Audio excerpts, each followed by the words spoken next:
ما شاء الله ما شاء الله على الإعلام السوري، يتهجمون على القانون العراقي ويطعنون بالقانون العراقي. والله ليش؟ لأنه أمر بإعدام رجل هو بالأساس إرهابي، هو بالأساس قاتل عراقيين. لقوا عنده فيديو هو محتجز عراقيين ويتبجع ومكيف وناشرها، وناشر صورة أحمد الشرع. ما شاء الله عليكم. حقيقة اللي اختشوا ماتوا بالقرآن والله العظيم. إن كنت لا تستحي فاصنع ما شئت. يعني معقولة أنتم تدرون ثورتكم كم عراقي بعراقي قتلتوا؟ كم عراقي بعراقي بريء قتلتوا بدون محاكمة بدون قانون؟ هيك شيء قتل على الهوية. معقولة؟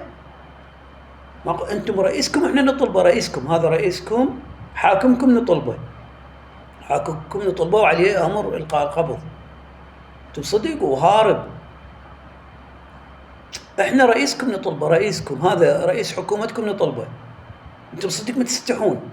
ما بستح عليك كيفكم. صحيح انتم يعني هيك زايحينه، بس مو لهالحد هذا، مو لهالحد. معقولة؟ لا إله إلا الله.